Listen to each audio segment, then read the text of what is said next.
Students हम discuss करेंगे important news के बारे में और उससे रिलेटेड जो इन्फॉर्मेशन है हमारे यूपीएससी के एग्जाम के पर्सपेक्टिव से इम्पोर्टेंट, उसको हम यहाँ पे डिस्कस करेंगे। First news is regarding the UN के बारे में है। स्टूडेंट्स, यूएन का जो हाईएस्ट कोर्ट है जिसको कि हम आईसीजे के रूप से जानते हैं, इंटरनेशनल कोर्ट ऑफ जस्टिस के अंदर एक पेटिशन है, उसको फाइल किया गया साउथ अफ्रीका के द्वारा।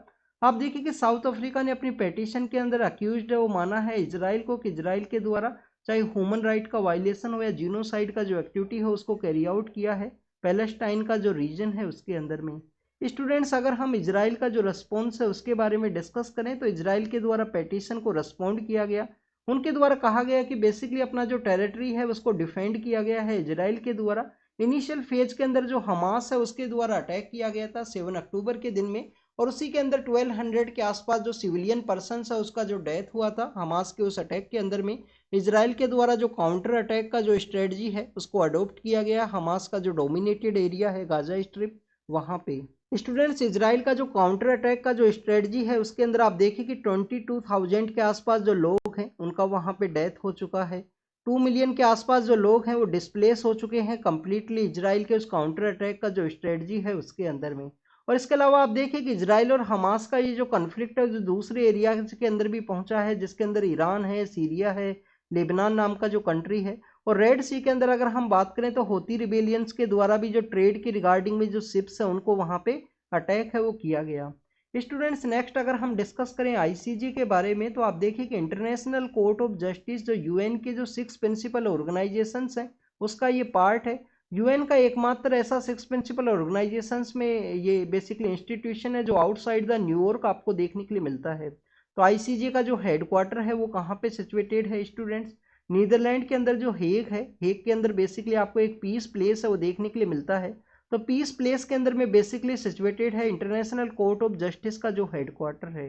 स्टूडेंट्स, अगर हम इंटरनेशनल कोर्ट ऑफ जस्टिस के बारे में डिस्कस करें तो 1945 के समय इसको इस्टेब्लिश किया गया था। आप देखिए कि 2 टाइप के जो केसेज हैं इनके द्वारा डील किए जाते हैं। एक तो आपको कंटेंटियस केसेज हैं वो देखने के लिए मिलते हैं, इसके अलावा एडवाइजरी जो ज्यूरिसडिक्शन है वो भी इनके द्वारा डिलीवर किया जाता है। स्टूडेंट्स, आपको एडवाइजरी ज्यूरिसडिक्शन के बारे में इंफॉर्मेशन होनी चाहिए कि वो नॉन बाइंडिंग एक ज्यूरिसडिक्शन है जिसका जो रिकमेंडेशन है वो नॉन बाइंडिंग होती हैं कंट्रीज के परस्पेक्टिव से। और जो कंटेंटियस केसेस के अंदर में जो इनके द्वारा जजमेंट है वो डिलीवर किया जाता है इंटरनेशनल कोर्ट ऑफ जस्टिस के द्वारा। जो डिसीजन है वो बाइंडिंग है, उसके अगेंस्ट में जो अपील है वो फाइल नहीं की जा सकती है इंटरनेशनल कोर्ट ऑफ जस्टिस के उस केस के जजमेंट के रिगार्डिंग में। अगर हम स्टूडेंट्स यूएन के जो 6 प्रिंसिपल ऑर्गेनाइजेशंस हैं उनके बारे में डिस्कस करें तो आप देखिए कि यूएन के जो टोटल 6 प्रिंसिपल ऑर्गेनाइजेशंस हैं उसके अंदर आपको यूनाइटेड नेशन जनरल असेंबली है वो देखने के लिए मिलता है। एवरी ईयर सितंबर के समय इसको ऑर्गेनाइज करते हैं। Head of the political state जो कंट्री के हैं वो विजिट करेंगे, या कभी कभी जो मिनिस्टर्स हैं उनको भी वहाँ पे विजिट करना होता है, यूएन को एड्रेस करना होता है उस दौरान में। नेक्स्ट अगर हम बात करें यूनाइटेड नेशन सिक्योरिटी काउंसिल है, 5 मेंबर परमानेंट है, 10 मेंबर नॉन परमानेंट बेसिस पे इलेक्ट होते हैं। इंडिया का यहाँ पे एक एजेंडा है कि यूनाइटेड नेशन सिक्योरिटी काउंसिल को एक्सपेंड किया जाए, इसके अंदर यहाँ पे जो रिफॉर्म है वो किए जाएं और दूसरे कंट्रीज को भी एज ए परमानेंट मेंबर के रूप में ऐड किया जाए। स्टूडेंट्स, आप देखिए कि इंडिया ने उसके रिगार्डिंग में एक G4 नाम का जो अलायंस है उसको भी क्रिएट किया है जिसके अंदर इंडिया है, जापान है और इसके अलावा 2 और कंट्रीज हैं। उनके बारे में आपको पता होना चाहिए कि G4 में कौन कौन से ऐसे कंट्री हैं, क्या वहाँ पे साउथ अफ्रीका है या नहीं है, या ब्राज़ील है। इसके बारे में आप कमेंट सेक्शन के अंदर बताना, ये आपका होमवर्क है। स्टूडेंट्स, G4 की रिगार्डिंग में एक इसके अगेंस्ट में एक ऑर्गेनाइजेशन है वो इस्टेब्लिशमेंट में आया था जिसको कि हम कॉफ़ी क्लब के रूप से जानते हैं, जिसके अंदर हर एक कंट्री का डिफेंड, हर एक कंट्री का अपोज करने वाला कंट्री है। इसके अंदर में जो G4 की जो 4 कंट्रीज हैं उनके अपोज करने वाले जो कंट्रीज हैं उसके मेंबर हैं कॉफ़ी क्लब के, जिनके द्वारा यूएनएससी का जो रिफॉर्म है उसको बेसिकली रोकने का कोशिश किया जाता है कि यूएनएससी में रिफॉर्म का कोई ज़रूरत नहीं है प्रेजेंट समय में। नेक्स्ट अगर हम बात करें इकोनॉमिक एंड सोशल काउंसिल है, यूएन का जो इकोनॉमिक एंड सोशल काउंसिल है उसका भी हेडक्वार्टर आपको न्यूयॉर्क के अंदर ही देखने के लिए मिलेगा। इसके अलावा आप देखिए कि जो ट्रस्टशिप काउंसिल है वो भी सिचुएटेड है न्यूयॉर्क के अंदर में। इंटरनेशनल कोर्ट ऑफ जस्टिस है, ट्रस्टशिप जो काउंसिल है वो सिचुएटेड है। इवन यूएन का जो हेड सेक्रेटरीट है वो भी यहाँ पे सिचुएटेड है न्यूयॉर्क के अंदर ही। तो ऐसे कुल मिला के यूएन के जो 6 यहाँ पे ऑर्गेनाइजेशंस हैं। Students, international court of justice के अंदर अगर हम जजेस के बारे में बात करें तो आप देखिए कि इंडिया के भी एक जज हैं जिनको इलेक्ट किया गया था, उनका इलेक्शन प्रोसेस के रिगार्डिंग में काफ़ी ज़्यादा जो कंट्रीज के बीच में जो कन्फ्लिक्ट है वो देखने के लिए मिला था 2017 एंड 18 के समय में। अगर हम बात करें students international court of justice के जजेस के बारे में, टोटल 15 जज वहाँ पे इलेक्ट होते हैं अलग अलग कंट्रीज से, अलग अलग रीजन के अंदर में उनका जो रेशियो है वो आपको देखने के लिए मिलेगा। इसके अंदर में आप देखिए कि एब्सोल्यूट मेजोरिटी है वो चाहिए किसी भी कंट्री को अपना यहाँ पे जो जज है उसको अपॉइंट करना है, यूनाइटेड नेशन जनरल असेंबली के अंदर भी और यूनाइटेड नेशन सिक्योरिटी काउंसिल के अंदर भी। 15 जज हैं, 9 ईयर का उनका जो टेन्योर है, 9 ईयर्स का जो टेन्योर है वो आपको देखने के लिए मिलता है। क्या यहाँ पे जजेस को फिर से अपॉइंट किया जा सकता है स्टूडेंट? तो रीअपॉइंटमेंट प्रोसेस है उसको अलाउ किया गया है United nation international court of justice के अंदर में, जो यूनाइटेड नेशन सिक्योरिटी काउंसिल और यूनाइटेड नेशन जनरल असेंबली के एब्सोल्यूट मेजोरिटी के थ्रू जिनको इलेक्ट किया जाता है। 15 जज हैं, 9 ईयर का उनका टेन्योर है वो आपको देखने के लिए मिलेगा। स्टूडेंट्स यहाँ पे इजराइल के ऊपर जो अक्यूज्ड लगाए गए हैं जीनोसाइड के पर्सपेक्टिव से, तो आपको एक सोवर्निटी के अगेंस्ट में एक प्रोविजन हम रीड करते हैं, काफ़ी बार यूएन के ही रिगार्डिंग में है, जिसको कि रेस्पॉन्सिबिलिटी टू प्रोटेक्ट के रूप से जानते हैं। R2P का जो कॉन्सेप्ट है उसके बारे में, तो आप देखिए कि रेस्पॉन्सिबिलिटी टू प्रोटेक्ट का जो कॉन्सेप्ट है जिसके अंदर यूएन के द्वारा इंटरवेन किया जा सकता है। यूएन की जो बेसिकली जो यहाँ पे डिफेंस फोर्सेज के बारे में अगर हम तो यूएन का खुद का कोई डिफेंस फोर्सेज तो नहीं है, बट अलग अलग कंट्रीज के द्वारा अपना एक रेशियो है उसके अंदर कॉन्स्टिट्यूट किया जाता है, जिसको कि हम यूएन का पीस कीपिंग फोर्सेज के रूप से जानते हैं। आप देखिए कि इंडिया है, बांग्लादेश है, इथोपिया है, ऐसे कंट्रीज का काफ़ी सारी संख्या है पीस कीपिंग फोर्सेज के अंदर में, और उनको ब्लू हेलमेट की वजह से भी जाना जाता है। उनके द्वारा जो बेसिकली ड्रेस के अंदर में ब्लू हेलमेट है उसको पहना जाएगा, रेस्पॉन्सिबिलिटी टू प्रोटेक्ट के रिगार्डिंग में यूएन का पीस कीपिंग फोर्सेज हैं वो आपको देखने के लिए मिलती हैं।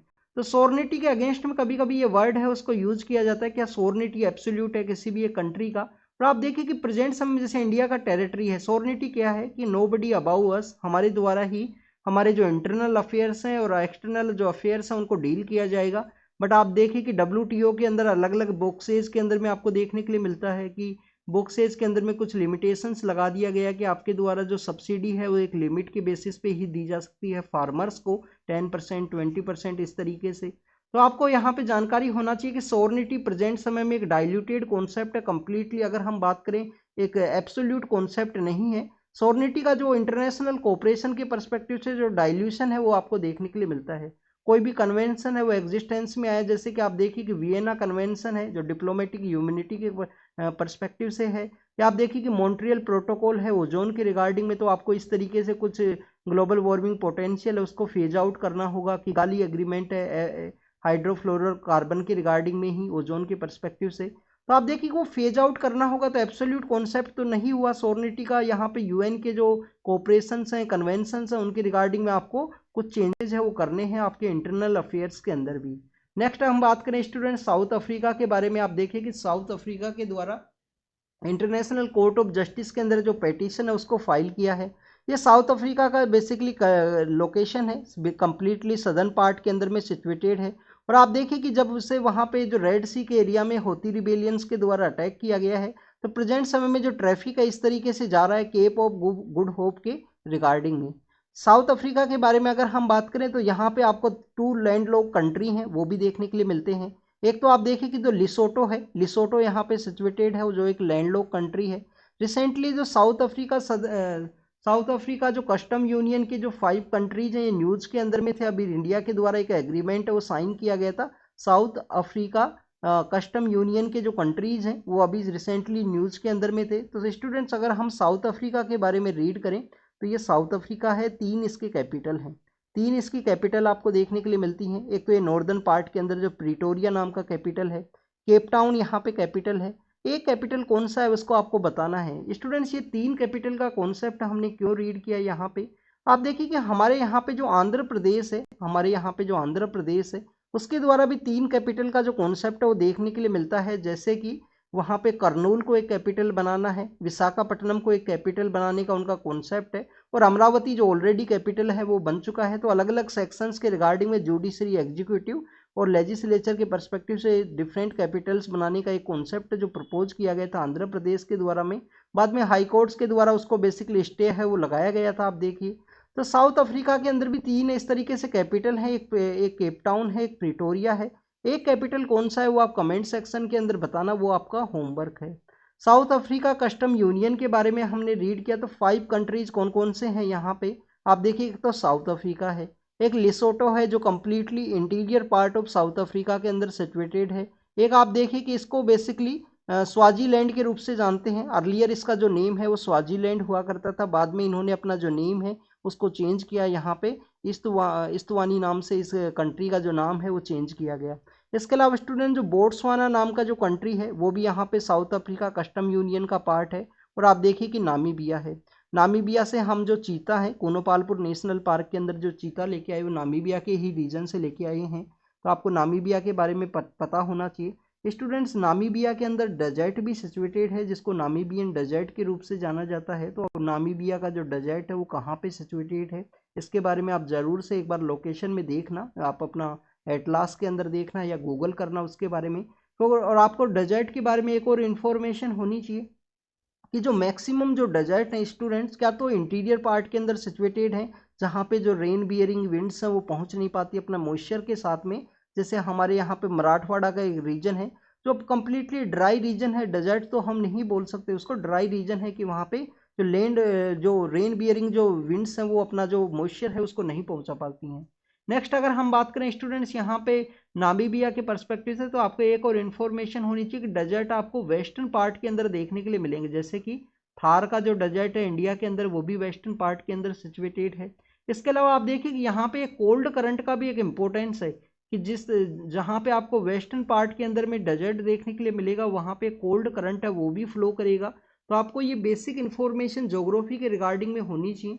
तो दीज आर द 5 कंट्री जो साउथ अफ्रीका कस्टम यूनियन के, नामीबिया है, बोट्सवाना है, आप देखिए स्वाजीलैंड है, साउथ अफ्रीका है और लिसोतो नाम का कंट्री है जहाँ पे इंडिया के द्वारा जो वीट है उनको सेंड किया गया था वहाँ पे क्राइसिस के समय में।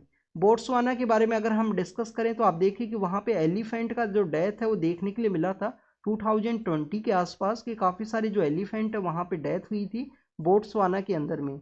नामीबिया के बारे में आपको पता ही है, चीता हम वहाँ से लेके आए हैं नामीबिया से, साउथ अफ्रीका से, जो कूनो नेशनल पार्क है उसके अंदर में प्रेजेंट समय में उनको रखा गया है। उनके जो नंबर्स हैं वो इंक्रीज हो रहे हैं। कुछ इनिशियल फेज के अंदर में कुछ लोगों का वहाँ पे डेथ भी हुआ था स्टूडेंट्स, जो चीताज का वहाँ से लाए गए थे।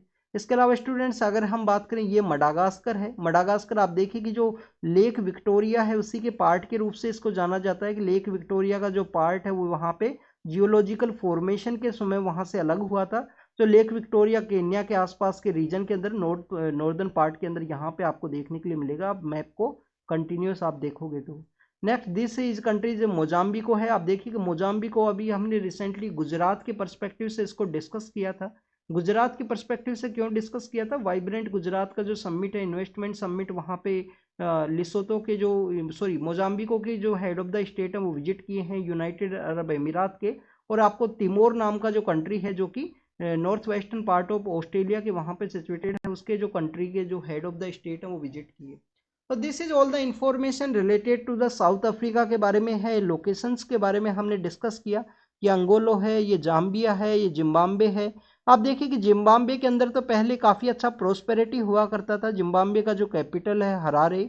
आप देखिए कि यहाँ पे 1980s के समय में एक पॉलिटिकल पर्सन है जो इलेक्ट होते हैं जिनको शायद मोगोम्बो के नाम से जानते हैं। तो पर्सन जब पावर के अंदर में आए उनके समय में काफ़ी सारे ऐसे एक्टिविटीज़ को कैरी आउट किया गया। कंट्री का जो यूथ है वो पार्टिसिपेट नहीं किया, वो कम्प्लीटली जो वर्क प्रोसेस है उसके अंदर में उनको फ्री यहाँ पे जो एंटरटेनमेंट है वो दे दिया गया। वर्क फोर्स कम्प्लीटली फ्री है कि too much involve in the political agitation. उसके बाद में आप देखिए कि वहाँ पे जो इन्फ्लेशन है वो कंटिन्यूस इंक्रीज होता गया जिम्बाब्वे के अंदर में। सितंबर अक्टूबर के समय वहाँ पे इलेक्शंस हुए थे, जो उस समय भी हमने इस टॉपिक को रीड किया था। नेक्स्ट अगर हम बात करें स्टूडेंट्स अटल यहाँ पे ब्रिज के बारे में है, तो आप देखिए कि हमारी कंट्री के अंदर इंफ्रास्ट्रक्चर जो डेवलपमेंट है वो कंटिन्यूस होने के लिए लग रहा है प्रेजेंट समय में। 5 ईयर्स के समय में इसको बना दिया गया है अटल सेतु को। अटल सेतु बेसिकली जो नवी मुंबई है उसको मुंबई के साथ में कनेक्ट करेगा। जो यहाँ पे कम्यूट का जो एरिया है उसको, कम्यूट का जो टाइमिंग है उसको रिड्यूस कर दिया जाएगा 20 मिनट्स। 2 आवर्स प्रेजेंट समय में लगते हैं, टू मच कंजस्टेड जो एरिया है जहाँ से ट्रेवल के थ्रू में। तो आप देखिए कि मुंबई से नई मुंबई को कनेक्ट करेगा 20 मिनट्स के समय में।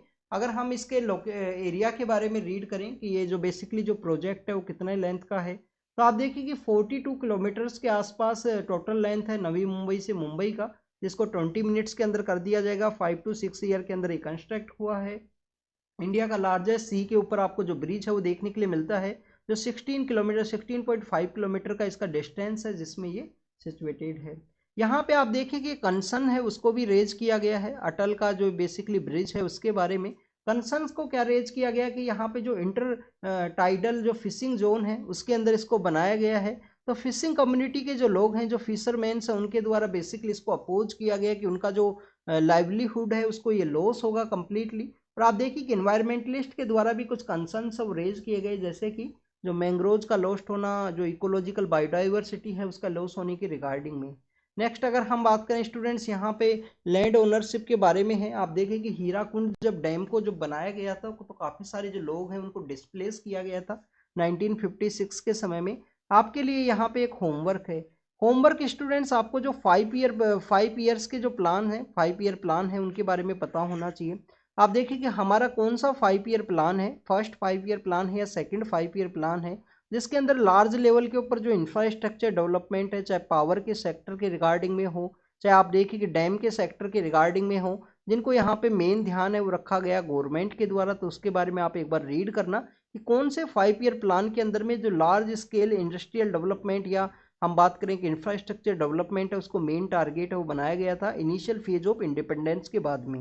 नेक्स्ट अगर हम हीराकुंड डैम के बारे में बात करें तो इसको महानदी रिवर के ऊपर बनाया गया है।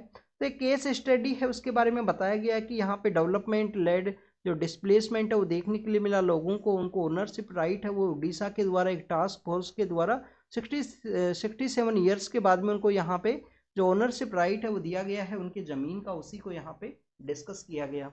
नेक्स्ट अगर हम बात करें स्टूडेंट्स, आज फ्राइडे का दिन है तो आप देखिए कि आर्ट एंड कल्चर का एक टॉपिक है वो न्यूज़ के अंदर होता है। यहाँ पे अजंता केव्स उनके बारे में बताया गया है। आपको अजंता केव्स के बारे में इंफॉर्मेशन होनी चाहिए कि कौन सा जो केव नंबर में कौन सा पेंटिंग है वो सिचुएटेड है।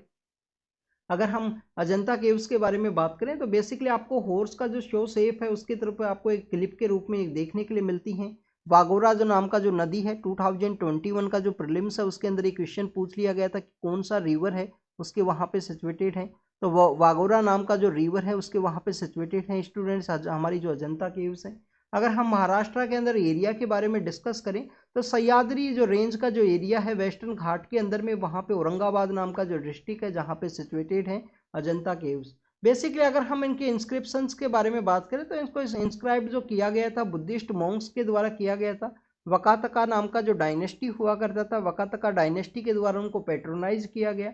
आप देखिए कि टोटल आपको जो 29 केव्स हैं, 29 जो केव्स हैं वो आपको देखने के लिए मिलती हैं, जिसमें 25 जो केव्स हैं वो यहाँ पे विहार हैं, 25 केव्स हैं वो विहाराज हैं। और आप देखिए कि 25 के अलावा जो 5 केव्स हैं वो आपको चैत्याज के रूप में देखने के लिए मिलती हैं। विहाराज क्या होते हैं स्टूडेंट्स? विहाराज मीन्स जो बेसिकली रेस्टिंग प्लेस के रूप से जहाँ पे आराम किया जाता है जो मोंक्स हैं उनके द्वारा। और चैत्याज के अंदर जो वर्शिप है वो आपको देखने के लिए मिलता है। तो 4 यहाँ पे चैत्याज हैं जिनमें वर्शिप आपको किया जाता है। विहाराज के अंदर जो मोंक्स हैं, जो सेंट्स हैं, उनके द्वारा जो आराम है वो किया जाएगा। यहाँ पे आपको जो पेंटिंग है वो भी देखने के लिए मिलती है अजंता केव्स के अंदर में, जो बेसिकली मुराल पेंटिंग है। मुराल के अलावा आप देखिए कि वहाँ पे जो फ्रेस्को जो पेंटिंग है उसका आपको इम्पैक्ट है वो भी देखने के लिए मिलेगा। 2nd सेंचुरी BC के समय इसको क्रिएट किया गया था। रॉक कट आर्किटेक्चर है, mural painting and fresco painting के एग्जाम्पल्स वहाँ पे सिचुएटेड है। This is all the information related to the Ajanta cave के बारे में है। आप बादामी केव के बारे में जरूर रीड करना, बादामी केव कहाँ पे सिचुएटेड है।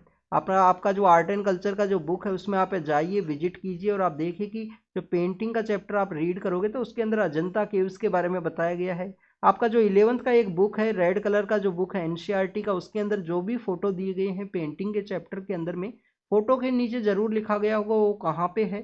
तो कभी कभी ऐसे क्वेश्चन आपसे पूछ लिए जाएंगे कि पद्मा पानी नाम का जो पेंटिंग है वो कहाँ पे सिचुएटेड है, कौन सी केव्स के अंदर में सिचुएटेड है। उसके अंदर एग्जाम आपको ऑप्शन दे दिया जाएगा, एलोरा केव के अंदर में है, अजंता केव के अंदर में है, बादामी केव के अंदर है, या सतनवसाल जो केव्स है वहाँ पे सिचुएटेड है। कहाँ पे सिचुएटेड है ऐसा आपको बताना है। भीमबेटका के बारे में भी आपको पता होना चाहिए, प्री हिस्टोरिक केव्स पेंटिंग आपको देखने के लिए मिलती है। नेक्स्ट अगर हम बात करें एडिटोरियल के बारे में है तो स्टूडेंट्स यहाँ पे स्पीकर का जो रोल है उसके बारे में कहा गया कि क्यों स्पीकर को यहाँ पे जो एंटी डिफेक्शन लॉज हैं वो नहीं देने चाहिए, क्योंकि वो प्रिसाइडिंग ऑफिसर के हैंड के अंदर में इतना इंपॉर्टेंट जो डिसीजंस है वो नहीं होने चाहिए। यहाँ पे बेसिकली जो महाराष्ट्र का जो केस है उसके पर्सपेक्टिव से डिस्कस किया गया है।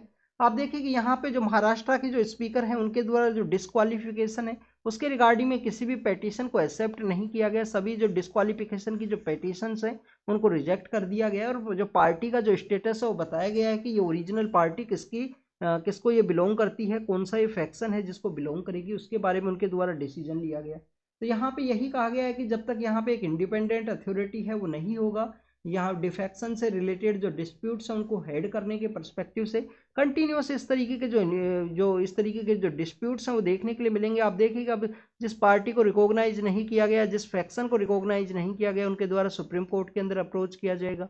इंडियन पार्लियामेंट के पर्सपेक्टिव से यहाँ पे डिस्कस किया गया है विंटर सेशन की रिगार्डिंग में। तो आप देखिए कि बेसिकली जो टॉपिक्स हैं कि अपोजिशन का वो प्रॉपर यहाँ पे रिप्रेजेंटेशन ना देना, उनके द्वारा भी जो क्वालिटी डिस्कशन है डेलिब्रेशन है उसको डिस्टर्ब करना, उन्हीं सब टॉपिक्स के बारे में डिस्कस किया गया है।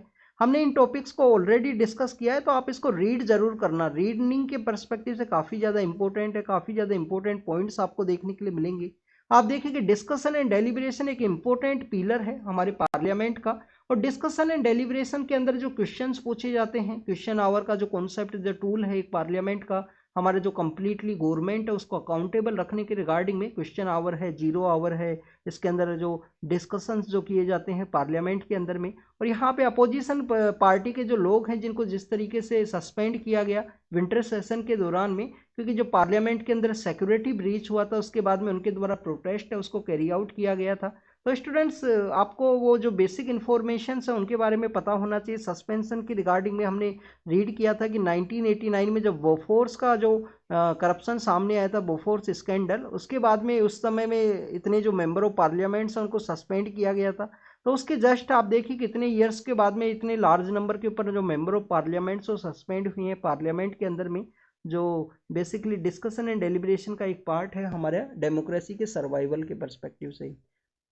नेक्स्ट अगर हम बात करें मिनिस्ट्री ऑफ डिफेंस के पर्सपेक्टिव से डिस्कस किया गया। आप देखिए कि मिनिस्ट्री ऑफ डिफेंस के द्वारा 3 ईयर का एक रिवीजन कॉन्सेप्ट है वो लेके आए हैं कि 3 ईयर्स के अंदर में हर एक स्टेट और यूनियन टेरिटरी को अपना जो कल्चरल थिंग है, हेरिटेज थिंग है, उसको रिपब्लिक डे परेड के दौरान में दिखाने का जो मौका है वो मिलेगा। ये बेसिकली इस तरीके से लाया गया है कि सभी को यहाँ पे इक्वल जो ट्रीट है वो किया जा सके, क्योंकि जो गवर्नमेंट पावर के अंदर में है उसके अपोजिशन में जो पॉलिटिकल पार्टीज हैं उनका जहाँ भी स्टेट्स के अंदर पावर है उनके द्वारा बेसिकली इस तरीके का एक्यूज किया जाता है कि उनके जो हेरिटेज है उसको श्योर नहीं किया जाता है यूनियन गवर्नमेंट के द्वारा। तो मिनिस्ट्री ऑफ डिफेंस के द्वारा एक पॉजिटिव स्टेप के रूप में इस तरीके से जो एक्टिविटीज हैं उनको कैरी आउट किया गया।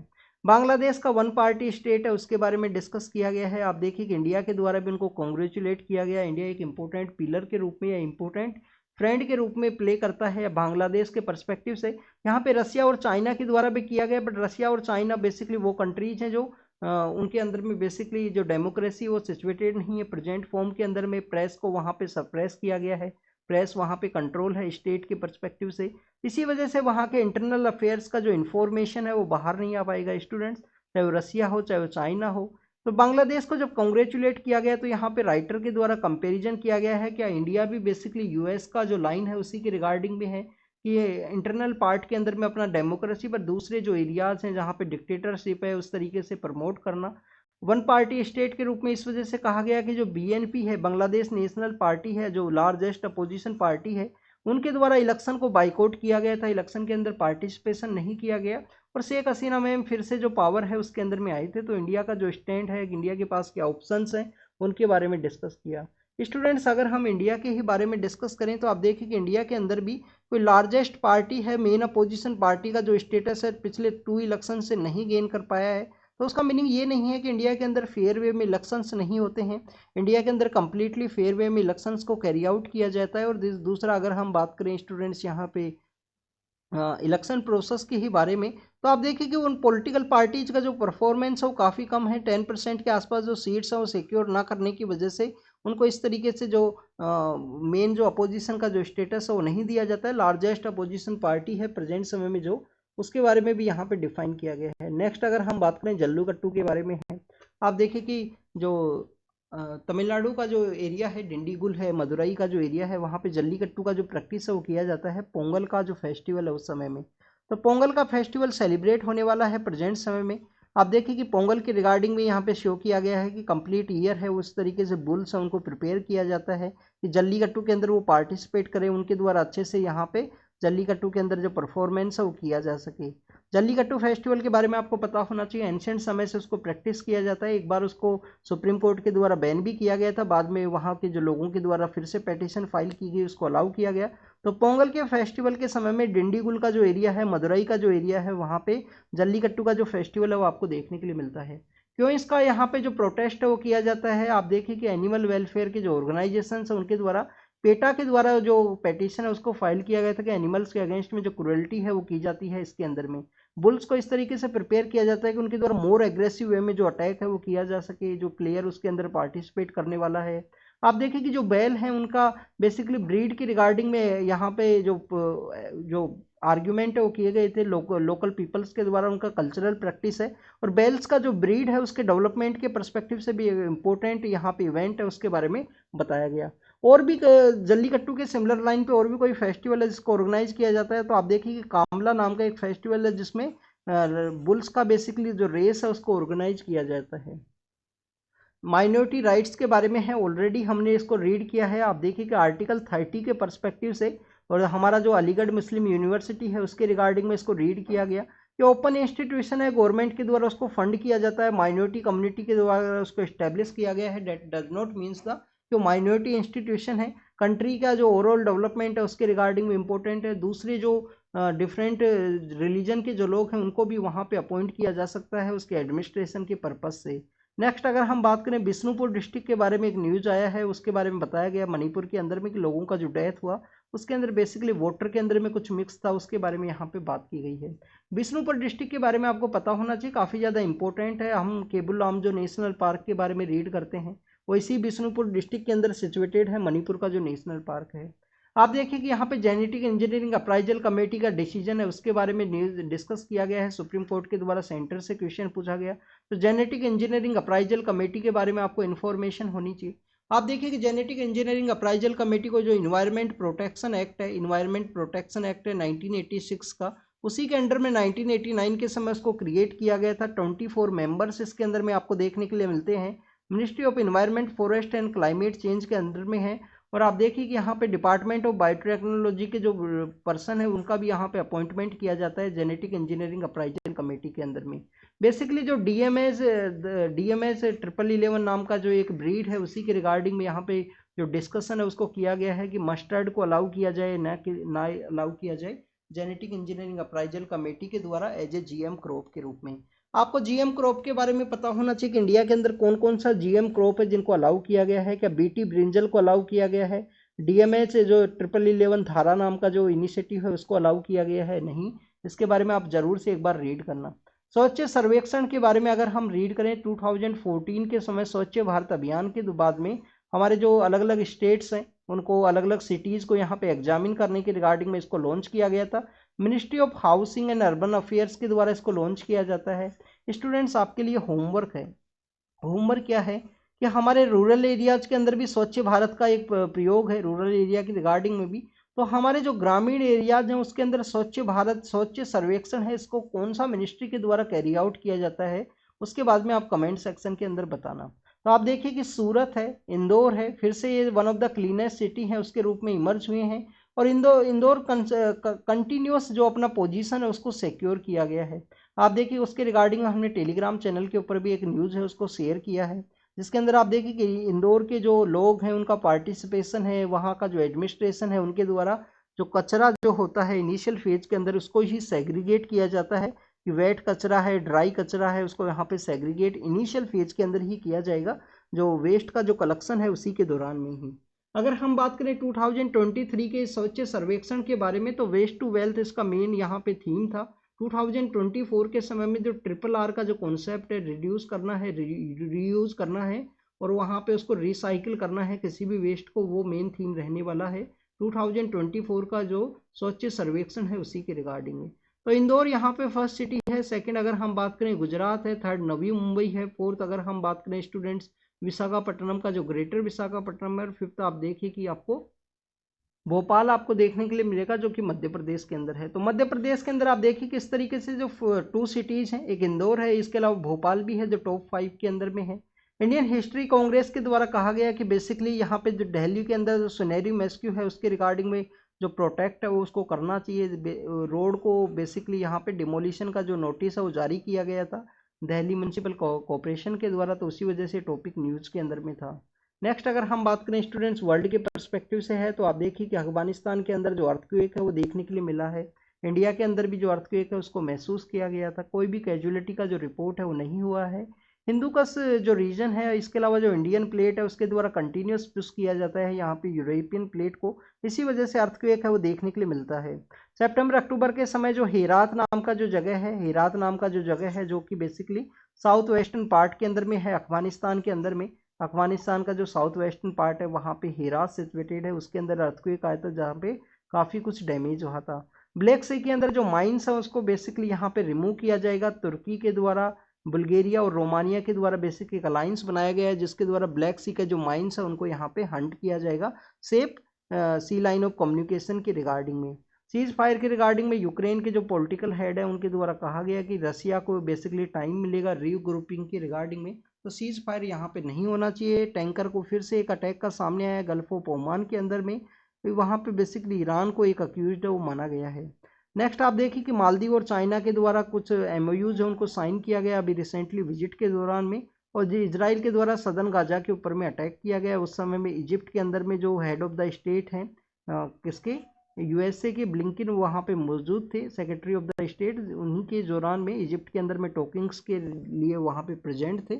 उसी दौरान में इस तरीके का जो अटैक है वो किया गया सदन गाजा के अंदर इजराइल के द्वारा। तो this is all the information related to the important news जिसको हमने रीड किया, रिवाइज किया। आप इनको रीड कीजिए और जो भी इंपॉर्टेंट इन्फॉर्मेशन आपको मिले उसको नोट डाउन जरूर से कीजिए। Thank you students, thank you very much.